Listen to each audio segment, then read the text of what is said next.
Ah, aquí se to te va provide a for unir. their family. So, number one and foremost, as you see Jake, he walks in the water very calmly, and he does have a stick.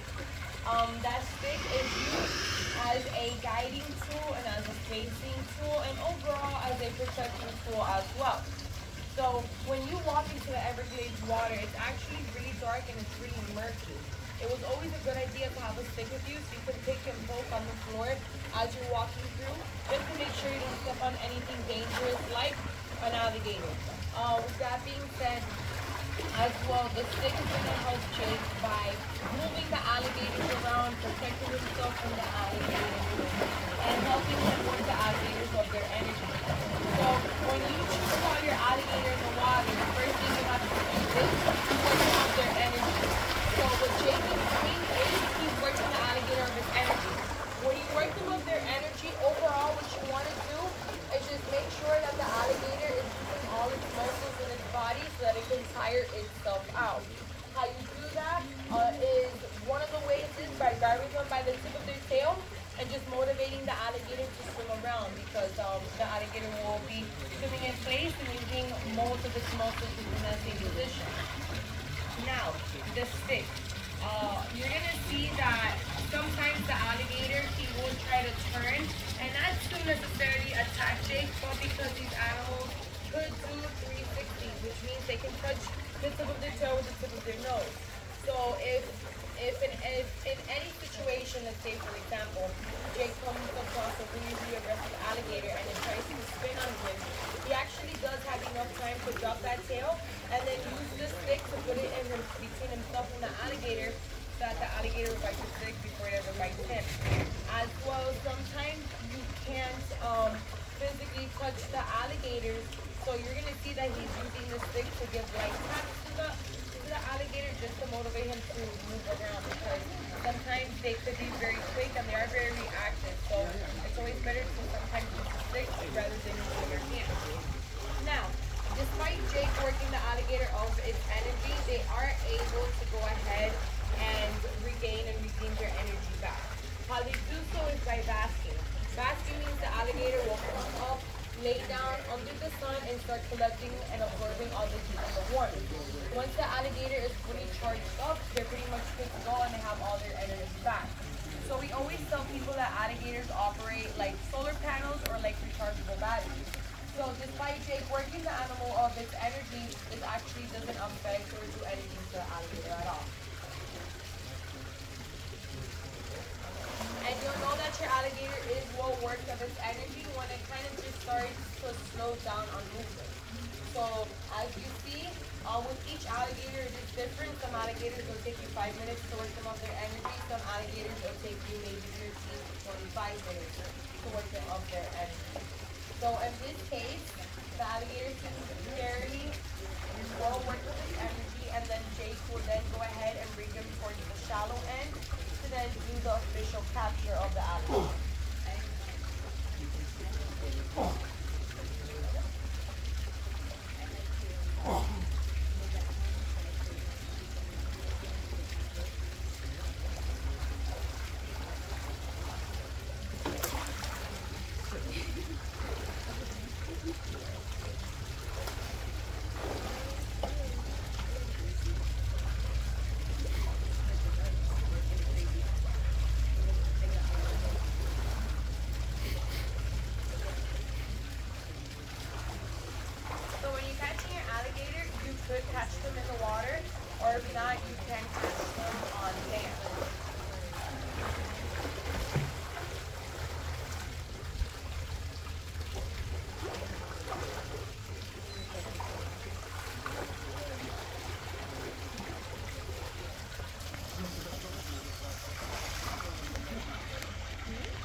much you grab the alligator by the tip of your tail, you pull them back, and then you squat and you jump over onto their back. Now, once you're on top of the alligator, it's always a good idea to cover their eyes because since these animals are very reactive, what they can't see, they can react upon. So covering their eyes is a common technique that we actually like to use.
Nobody there to help him tap the mouth, and he has to do it by himself.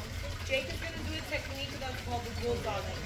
And with this technique, you actually have to help, you use half of your body to help you keep that mouth shut. And it goes like this. So you grab the snout, you stand up while still covering the alligator's eyes. You put the snout on beneath your chest and under your chin. You take out a piece of rope, you're going to tap the mouth about 6 times. And that's it. Then you have your alligator. Now, from this point, this is where alligator wrestling started getting its title. So, we don't demonstrate this anymore because it does cause a lot of stress onto the animal, and we are a sanctuary. So, from this point, this is where you can actually go ahead and flip the alligator on and roll it onto its back. So you literally get one arm, one leg, and flip them over. And the advantage to this was they go into a coma. So that's one of the things that they actually have in common with sharks. With sharks, when you flip them on their back, they go into a coma. If you leave them in that position for too long, they can actually die, and it's the same thing for an alligator. But that was your advantage. Once the mouth is kind of tied up, you flip them over on their back, and then you go ahead and you tie their arms and their legs. But tribal members never wanted the alligator to die immediately like that. So they would flip them back over onto their belly, and they would pick up the alligator alive, they'll put them on the bottom of the canoe, they'll sit on top of them, and then take them home. And it's at home where they would go ahead and euthanize them. Now the reason why they wouldn't euthanize them right then and there catching was because of distance and temperature. So sometimes you have to travel far distances to find decent-sized alligators. And because of the temperature, the meat would have spoiled within about 30 to 45 minutes. So that's why they always brought the alligator back home alive. And with that being said, tribal members, they always made sure to utilize the whole alligator itself. They never left anything out.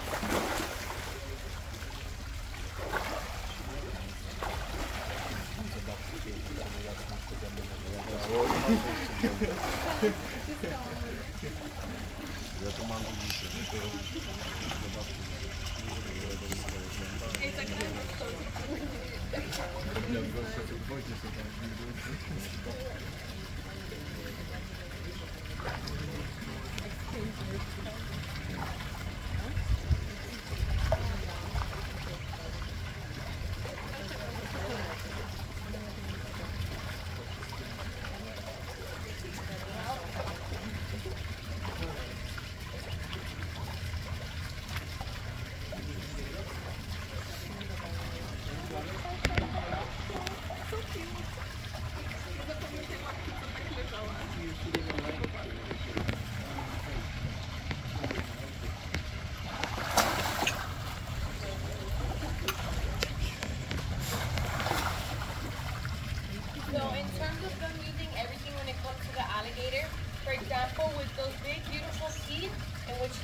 80 of them, it's 40 on the top and 40 on the bottom.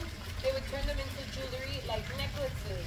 When it comes to the bones, they would turn them into knives, hammers, shoes for men, different types of toys for children.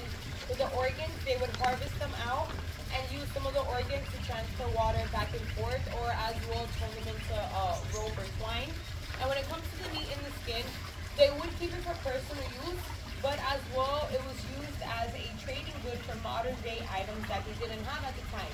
So for example, when they would go to the trading post, they would trade the meat and the skin for things like guns, gunpowder, flour for cooking, pots, pans, utensils, currency, literally almost a little bit of everything and anything that was just going to make your life a little bit easier, better, and of course more modern.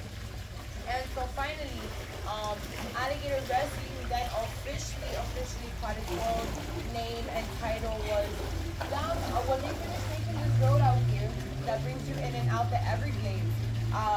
You know, when people would travel up the road, a lot of the times they would run into tribal members on the side of the canals catching alligators. And because of how chaotic it looked in the sense of water being splashed around and them flipping the alligators on their back, people are always under the assumption that it was them wrestling or putting on a show. But in all reality, that's just the traditional step-by-step of how you would catch an alligator on behalf of tribal members. But yet, people were so fascinated by this that they, little by little, started tipping and giving money out to the tribal members. And so it was from that point that instead of tribal members having to go out and hunt a native species, they were actually able to just showcase and demonstrate a very educational and skillful show on how they step-by-step catch alligators. So that is where you officially get alligator wrestling and alligator demonstrating. And as well, and finally, all the alligators that you do see here weren't maliciously taken out of the wild. Because we are a sanctuary, we adopt in alligators, and all these alligators were deemed a nuisance, which means these are the ones that you kind of see on the news for either, you know, eating somebody's pet or getting a little bit too close to people. And that only happens when, you know, alligators are being interacted with by people, in the sense of people decide to see them and touch them. And so in the state of Florida, when it comes to a nuisance alligator, you can either relocate them to a zoological facility, or now you have to lawfully euthanize them. But because the Miccosukee, they have such a long history with the American alligator, when the state of Florida needs to put an alligator into a facility or give it a permanent home, they always come and they'll donate them to us. And so from that point, that is how we're able to go ahead and do very safe and educational demonstrations. And because people decided to interact with them, they can actually never go back into the wild. They will unfortunately have to stay in captivity with us till the day they decide to pass over. So, in the conclusion, if you guys do see alligators in the wild, you know, just try not to feed them or touch them. Because once they do, they start losing their natural fear of people, and they start getting a little bit too comfortable around us. And that could be very dangerous to the public and other people around. And so we're going to give Jake a round of applause because we're ready to cook. And we are going to be taking out a baby alligator. If you guys like, you can wait for us right here in the middle. We do have hand sanitizer just in case you guys would like to sanitize your hands after holding the baby. And there is a cookie jar if you guys would like to leave some cookies on behalf of Jake. And of course, if you have any questions, please feel free to ask us. I promise you, you know, we're very nice and we don't bite, and don't be shy to ask us anything. So I want to thank you for coming on, watching our demonstration, and we hope you have a nice day. Thank you, everyone. Thank you. I zobaczycie, że ten duży aligator jest tak samo delikatny jak ten malutki. Skóra, bardzo delikatna skóra aligatora. No, jak się podobały pokazy? Z życia wzięte. Tak Indianie łapali żywego aligatora, żeby go do wioski przywieźć. No, a ciąg dalszy nastąpi. Ready? So Ready. don't be scared, nothing's gonna happen. You're gonna hold them just like this on the base of the tail and do a light circle by the neck and by the arms. Don't keep them close to you because they could turn and they can bite you. So just extend your arms out and everything will be fine, okay? And don't get too bold and try and touch the mouth because you will get bit. Yeah, and watch the tail because you can get And the slapped. tail can slap you. Yeah, so you're gonna grab it like this. Tak, palcami tak delikatnie, Like tak. that. And then like this. put it a little bit more up. There you go. Very, very light though. Wytrzyma go, jak go dotknął się na rękę. O. Okej, Mariusz. This is my buddy from Poland. Hello. He do the biggest American car You're show. welcome. Thank you guys for Słuchajcie, w coming. Miccosukee możecie dotknąć nawet sobie krokodyla, a jak Tak. będziecie chcieli zjeść, to też knajpa jest. Znaczy, Dziękujemy za zaproszenie Rocha tutaj. jak dotkniesz, to możesz jeść. Tak, właśnie. I pamiętajcie, że jak najlepsze wycieczki po Florydzie to tylko z tym gościem, co trzyma kamerę. Roch Kołodzie się nazywa. A obok jest Jessie. Thank you very much. You're welcome. Ręce sobie przejedź sobie ręce. Pamiętajcie po dotknięciu krokodyla, jak już mi Rochu opowiedział. Przemek, przepraszam. Trzeba sobie przemyć, oni mają bakterie w Ręce zębach przemyć, bo mają bakterie. Rochu i różne rzeczy. Ręce umyte. Nagrywamy dalej. Have fun. Enjoy your day. Drive safe. Thank you. You're welcome. Bye, you guys. Thanks for coming. Safe travels. A, to widzę, że będzie dłuższy film, słuchajcie. No bo nie można ominąć tych miejscówek. Pójdziemy do kuchni, bo za 15 minut jedziemy na łódkę. Ale tak jak mówię, macie te niebieskie opaski, to możecie sobie wrócić. Ale jest 5 minut, nie? Tam będziemy gdzieś tak wyjedziemy stąd za jakieś 15 minut.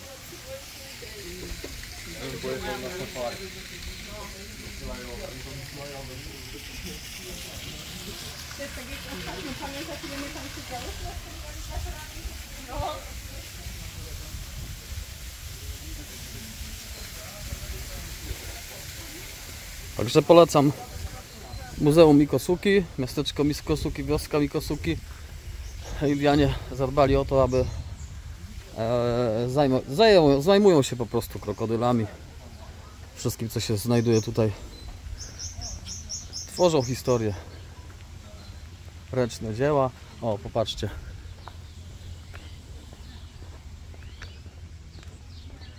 Hello. Can I do it the film? Can I do it the film, no problem? Okay, thank you. Słuchajcie, takie ręczne dzieła, zobaczcie, jakie tworzą Indianie.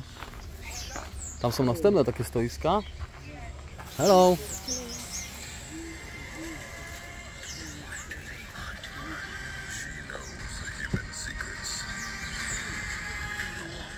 Stara maszyna do szycia Singera. Zobaczcie, ręcznie robione dzieła wszystkie przez Indian.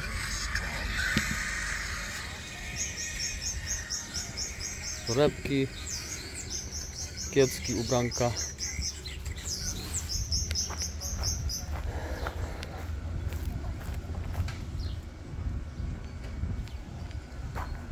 Temperatura 29 stopni, także cieplutko. Idę. Próbujemy chleba. Miejsce kuchnia, w kuchni gotują tylko kobiety. Tu Rochu tam, Prawda? Tu były dziewczynki. ale ładnie pachnie. Bo to w sumie życie w rodzinie indiańskiej jest podzielone na dwie grupy, prawda? Mężczyźni, security, polowanie, jedzenie, jakieś budowanie Zarobisty chlebek struktur i tak robiony dalej. przez Indian, żeby ludzie sobie spróbowali. Kobiety, kultywowanie życia, rodzenie dzieci, karmienie, wychowanie w tej kulturze indiańskiej, bo za wychowanie w kulturze indiańskiej jest odpowiedzialna rodzina matki, nie ojca. Tak powinno być. No zaraz zobaczymy, co zaraz powiesz, słuchaj tu, bo to jest matriarchalne środowisko, kobieta prowadzi wioskę. Ale znowu z drugiej strony, jak obok jest zadania, bo pamiętajcie, nasz dom mamy wszystko pod jednym dachem, prawda? Nasz dom mamy wszystko pod jednym dachem. A tutaj cała wioska to jest tak jak dom. Każde pomieszczenie do pewnego stopnia służy do czegoś innego. Czyli jak tu jest kuchnia, to by było jadanie. I teraz mężczyzna jak się żeni, to idzie mieszkać do żony wioski. Prawda? Także on idzie mieszkać do żony wioski. Jeśli chodzi o kulturę indiańską, on się nie zajmuje wychowaniem dzieci w tej kulturze. To jest innego planu. Prawda? Zajmuje się tego wujek tego dziecka. I doprowadza go do małżeństwa. Szuka mu żony i tak dalej. To jest małżeństwo tak w Polsce było ustanowione. Tak kiedyś było.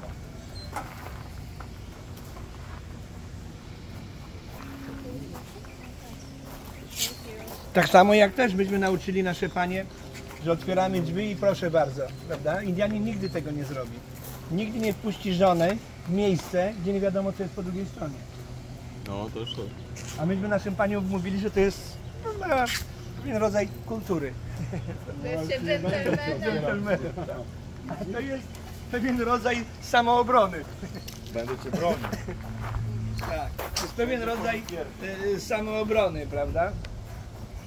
No i teraz taki na przykład kandydat na męża, prawda?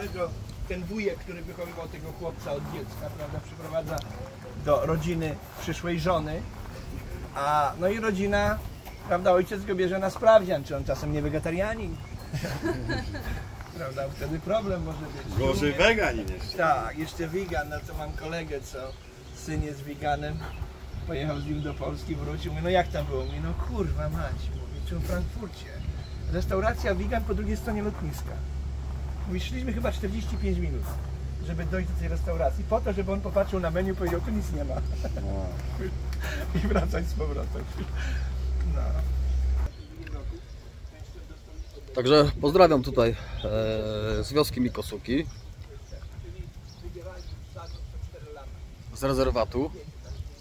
I tutaj można dobrze zjeść. Roch Kołodziej, najlepszy przewodnik po Florydzie, właśnie nam opowiada od A do Z, co można tutaj zwiedzić, gdzie co się znajduje, w jakich latach, cała historia plemienia. Polecam wszystkie wycieczki Rocha Kołodzieja, Roch Kołodziej, przewodnik po Florydzie. Pozdro i patrzcie na kolejne nasze materiały tutaj ze Stanów Zjednoczonych, z Florydy, bo akurat na Florydzie się znajdujemy. Nie zapomnijcie o największej w Polsce imprezie amerykańskiej, American Carsmania, the biggest event with American car in Poland. 21, 22, 23 czerwca 2024 American Carsmania w Katowicach. Tymczasem ja kończę tutaj. Subskrybujcie nasz kanał, będzie się działo. Do zobaczenia, trzymajcie się, hej!